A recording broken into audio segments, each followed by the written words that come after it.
Ya, terima kasih buat kedatangannya di room Zoom pada pagi menuju siang ini ya. Mungkin beberapa teman-teman di sini ada yang sedang kuliah pengganti yang lain, mata kuliah yang lain, nggak apa-apa. Yang penting yang bisa join di sini saya harap kehadiran dan partisipasinya.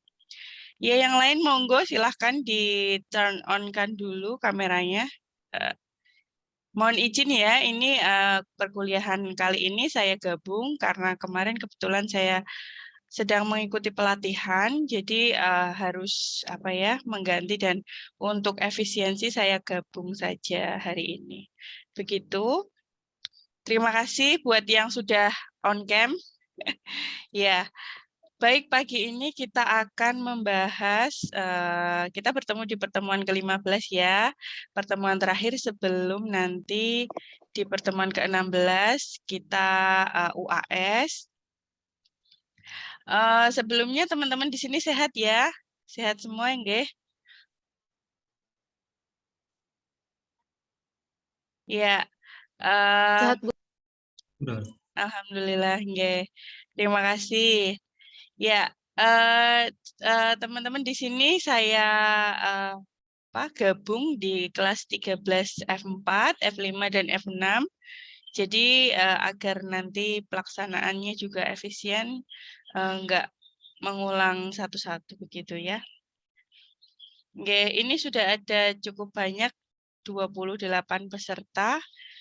Kita mulai ya kuliah hari ini. Assalamualaikum warahmatullahi wabarakatuh.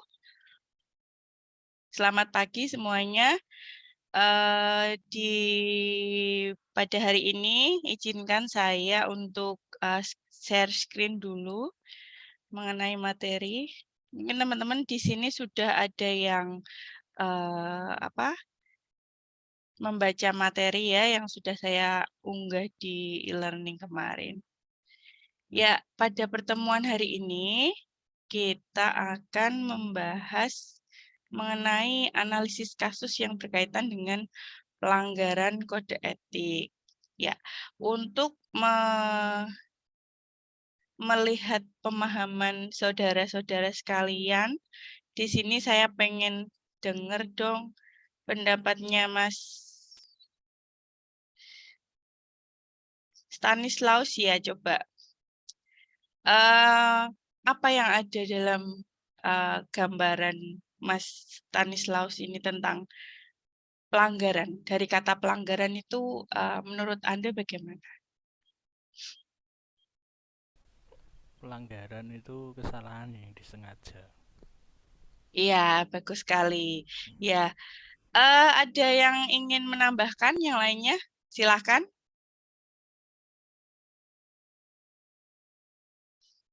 Monggo. Atau saya tunjuk ya. Mbak Putri Sahertian.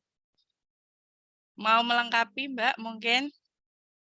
Dalam pandangan Anda bagaimana kata pelanggaran itu diartikan? Apalagi dikaitkan dengan pelanggaran kode etik. Gimana Mbak? Kalau saya pribadi, pelanggaran itu kayak seseorang nih, dia sudah tahu nih kalau ada suatu norma atau aturan yang terterap untuk di suatu masyarakat atau suatu lingkungan, tapi dia tetap melakukan itu, dia tetap melanggar itu, Bu. Iya, bagus sekali ya. Jadi di sini nanti kita akan bicara lebih lanjut mengenai kasus-kasus yang sebenarnya banyak sekali ada di sekitar kita yang itu sudah tahu ada norma, ada etika yang harus dipatuhi, tapi tetap ada apa ya pelanggaran atau keluar batas tindakan-tindakan dari individu tertentu begitu. Terima kasih buat Mas Stanislaus dan Mbak Putri. Kita awali dari definisi di sini. Jadi malpraktik itu atau kata yang biasa kita gunakan untuk merujuk tindakan atau perbuatan yang buruk itu diartikan sebagai sebuah kesalahan profesional apapun itu, atau bisa juga kurangnya keterampilan, atau juga bisa diartikan sebagai kesetiaan yang tidak wajar. Artinya seorang individu di sini dia melanggar ataupun apa ya? Dia punya rasa ketidaksetiaan kepada profesi yang, ada dalam atau melekat dalam dirinya, begitu. Nah, di sini, kesetiaan yang tidak wajar dalam tugas profesional atau fidusia di sini berkaitan dengan praktik-praktik jahat ataupun perilaku ilegal yang tidak bermoral. Nah, termasuk di dalamnya di sini ada setiap sikap tindak profesional yang salah, kemudian ada juga kekurangan keterampilan yang tidak wajar, artinya seseorang dianggap kurang mampu atau tidak cukup terampil dalam melakukan atau mengaplikasikan tindakan tertentu, atau bisa juga seseorang yang kurang berhati-hati dalam melaksanakan tugas dan di dalamnya ada kewajiban hukum yang harus ditaati. Nah, di sini juga ada praktek buruk ataupun ilegal ataupun diartikan sebagai sikap immoral. Jadi di dalam malpraktik ini banyak sekali definisi yang bisa kita dapatkan ya. Mana saja yang termasuk itu ada di slide ini ya, teman-teman bisa baca. Nah, sebenarnya dari asal kata malpraktik ini sendiri tidak hanya ditujukan pada profesi kesehatan saja, namun juga pada semua profesi pada umumnya. Tapi karena kita sering mendengar malpraktik itu karena apa ya, media itu cenderung memblow up sesuatu yang sedang in atau tren. Jadi mungkin selama ini kasus malpraktik yang biasa di-blow up oleh media itu dari segi kesehatan atau di bidang kedokteran gitu. Nah, tapi ternyata tidak. Jadi bahwa sikap malpraktik ini atau tindakan malpraktik ini adalah untuk segala profesi. Jadi nggak hanya terbatas dari satu atau dua profesi atau bidang, tapi ternyata semuanya begitu. Tapi karena itu tadi ya, banyak, media ataupun, pemberitaan yang beredar itu, cenderung, eee, mungkin kasusnya juga karena kalau kita tahu di bidang kedokteran misalnya, kemudian ada kasus malpraktik, itu kan berhubungan dengan, keamanan dan, ancaman nyawa seseorang. Jadi kalau kita sudah bicara tentang nyawa itu kan sifatnya serius ya, artinya harus mendapat penanganan atau perhatian yang lebih dari khalayak ramai. Sehingga mungkin dengan blow up dari media ini akhirnya bisa menimbulkan perhatian publik yang akhirnya nanti kasus-kasus yang berkaitan dengan malpraktik di dunia kedokteran akhirnya bisa apa ya, dilaporkan ataupun mungkin diselesaikan secara tuntas, sesuai dengan ketentuan hukum yang berlaku di negara kita, begitu. Tapi, ada juga sebenarnya di profesi-profesi lain yang berkaitan dengan malpraktik, hanya mungkin, eee, intensitas atau derajat, tingkat, apa ya, keparahan atau, tindakan malpraktiknya ini tidak begitu urgent dengan, apa, bidang kesehatan, makanya, mungkin tidak ter-blow up secara luas begitu oleh media. Baik, di sini malpraktik ini ternyata bisa dilakukan karena seseorang, punya kelalaian maupun, akibat dari sebuah kesengajaan ya. Jadi, tidak dipungkiri bahwa sebuah, tindakan yang berhubungan dengan malpraktik ini, dia bisa dilakukan dengan unsur kelalaian, artinya dia mungkin sebenarnya punya standar prosedur yang harus dilakukan, tapi dia mungkin tidak membaca ataupun kurangnya informasi yang dimiliki, kurangnya pengetahuan yang dimiliki, sehingga menimbulkan kelalaian dan akhirnya, eee, menimbulkan kerugian bagi kedua belah pihak, yaitu bagi si pemberi layanan dan si penerima layanan. Ataupun malpraktik ini bisa diakibatkan dari adanya unsur kesengajaan. Jadi dari awal sudah ada niat, sudah ada indikasi unsur kesengajaan bahwa tindakan yang dilakukan ini memang punya tujuan tertentu yang ingin dicapai, sehingga dalam melakukan tindakan yang berkaitan dengan profesi ini itu sudah jelas ya, kalau dia melanggar pasti dia tahu bahwa ini sengaja, dan dia tahu bahwa ini melanggar etika begitu. Nah, istilah umum yang dipergunakan dari sikap tindak dari malpraktik ini biasanya dari bidang kedokteran, bidang pengacara, dan juga akuntan. Ya, jadi seperti tadi yang saya sampaikan bahwa di istilah ini ternyata nggak hanya kedokteran saja loh, ternyata nggak hanya kebidanan saja loh yang berkaitan dengan malpraktik gitu.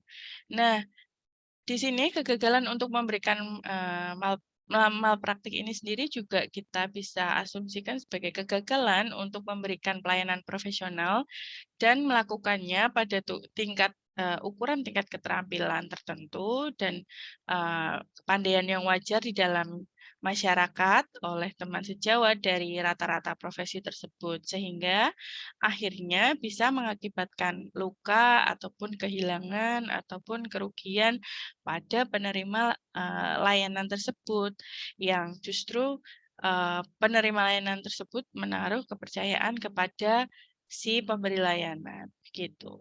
Nah, pemahaman malpraktik sampai saat ini masih belum seragam, karena hal ini didominasi karena belum diaturnya malpraktik dalam hal peraturan perundang-undangan yang berlaku. Jadi di sini malpraktik belum punya kepastian hukum yang tetap, yang sifatnya rigid dan mengikat begitu ya. Dan akhirnya nanti penanganan dan penyelesaian masalah malpraktik ini juga menjadi tidak pasti, karena tadi ya dasar aturan untuk menetapkan perilaku tadi belum jelas, belum ada kepastian hukum, akhirnya eh, penanganan dan penyelesaian masalah malpraktik ini sendiri juga belum pasti begitu. Oke, saya baca chat sebentar ya. Nanti kita akan tanggapi di akhir sesi. Nah, di sini HIMSI ini membuat aturan atau kode etik tersendiri untuk menjadi sebuah acuan bagi kita, insan psikologi, dalam melaksanakan tugas dan tanggung jawab sebagai psikolog. Nah, sudah selayaknya bahwa kode etik ini dibuat oleh organisasi HIMSI tentu untuk kita junjung tinggi dan kita jadikan landasan utama dalam menjalankan segala aktivitas yang berkaitan dengan keilmuan kita di Indonesia maupun di luar ya, khususnya di Indonesia begitu.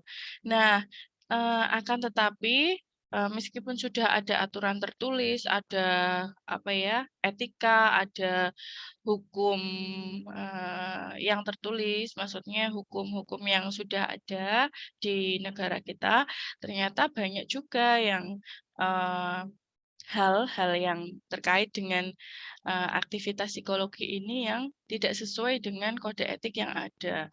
Meskipun sudah ada aturan, tapi kalau dari individunya itu tidak mengindahkan, tidak menaati aturan begitu ya, itu kan juga sama saja. Buat apa? Kalau dia memang sudah memutuskan untuk menjadi seorang profesional, ya harus profesional dari segala bidang, dari segala aspek. Dari segi etika juga harusnya dia bisa tahu, dia bisa taati begitu. Nah, tentunya pelanggaran-pelanggaran yang ada dalam kode etik ini sifatnya ini sangat merugikan, baik bagi segi pemberi layanan kepada psikolog misalnya ya, atau si penerima layanan.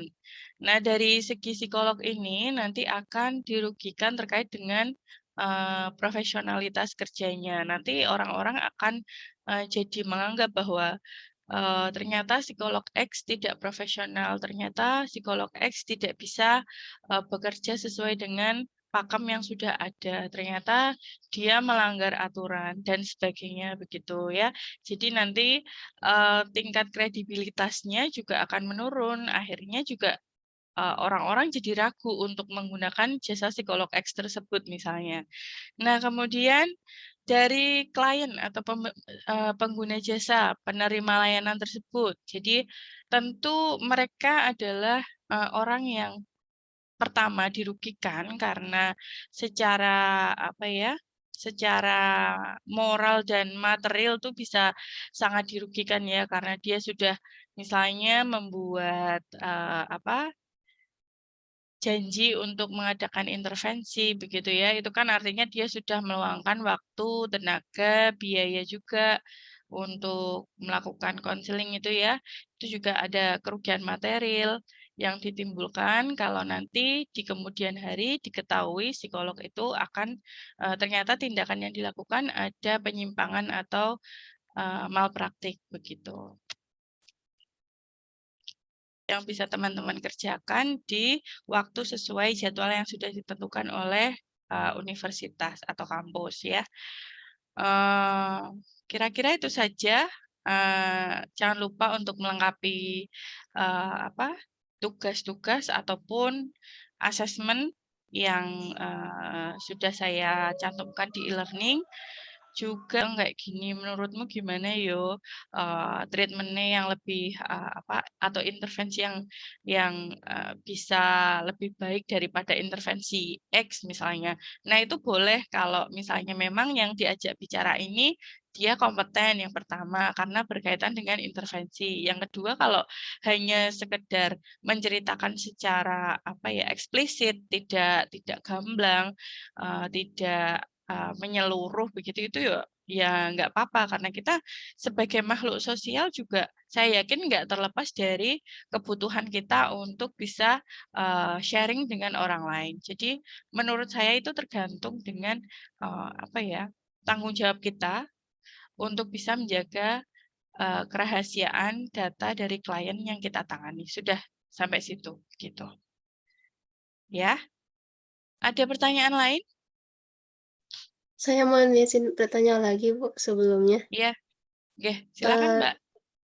saya mau aduh aduh, maaf. Maaf suaranya terputus di saya. Iya maaf tadi ada gangguan.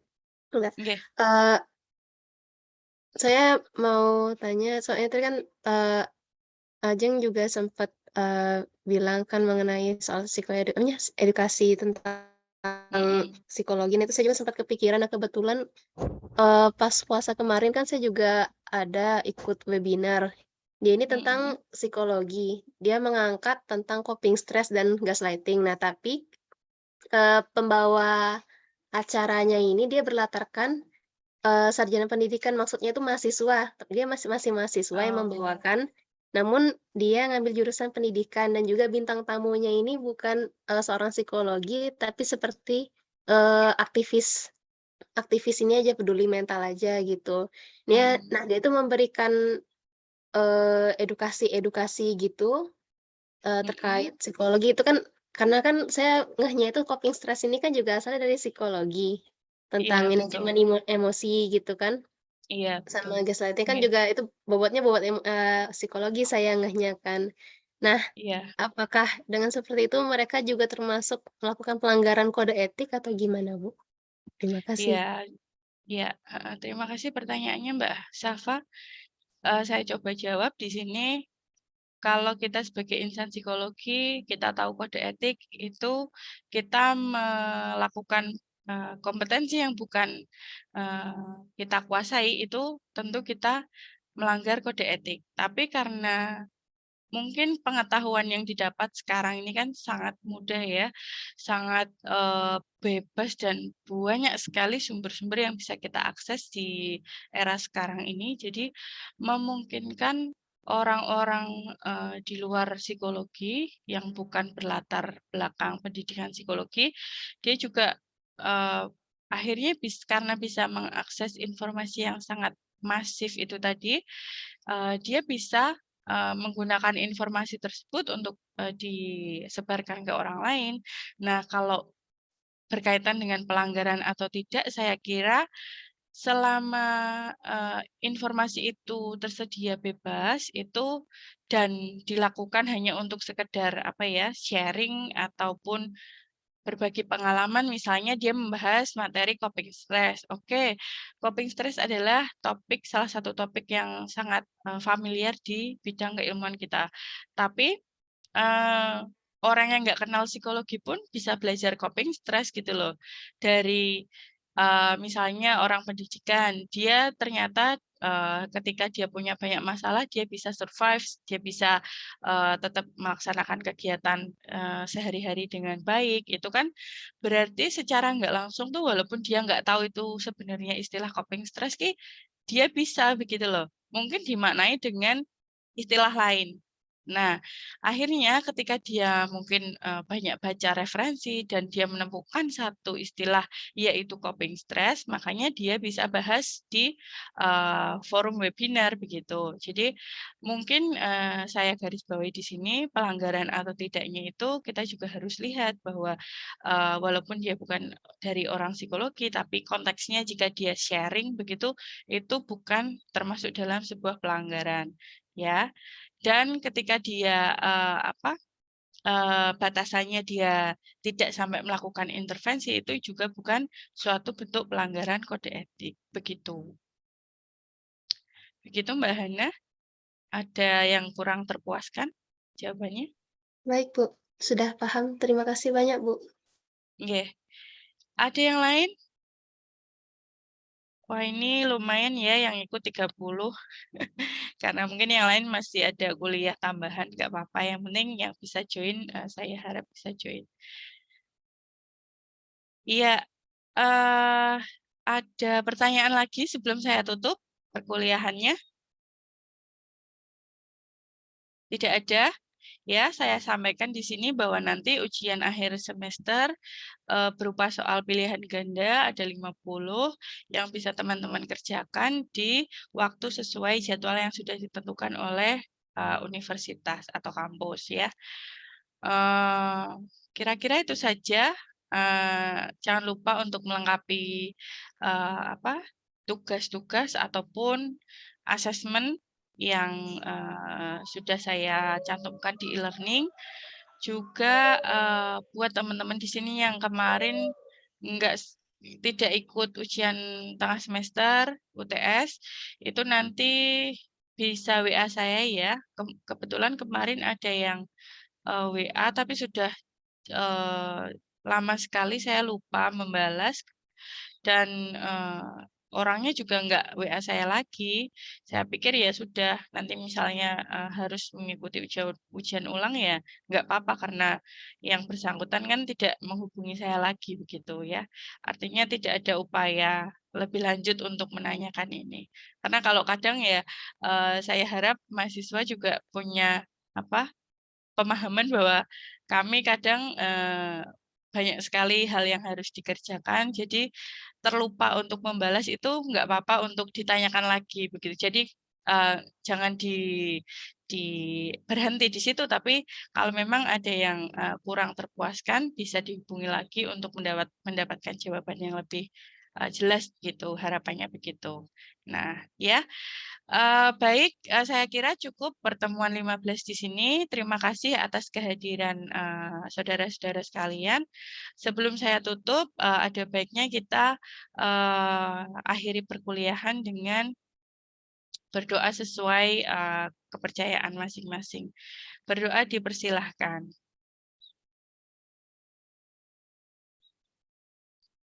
Berdoa selesai, ya. Saya harap apa yang teman-teman dapatkan selama 1 semester mengenai mata kuliah ini bisa bermanfaat, bisa memperkaya pengetahuan saudara-saudara sekalian di sini, bisa apa ya, semakin meningkatkan tanggung jawab nantinya ketika sudah lulus menjadi sarjana psikologi, begitu ya. Saya akhiri perkuliahan siang hari ini. Terima kasih atas kehadirannya. Saya ucapkan terima kasih sekali lagi. Saya tutup. Assalamualaikum warahmatullahi wabarakatuh. Terima kasih, Bu. Waalaikumsalam Terima kasih, warahmatullahi wabarakatuh. Bu. Ya.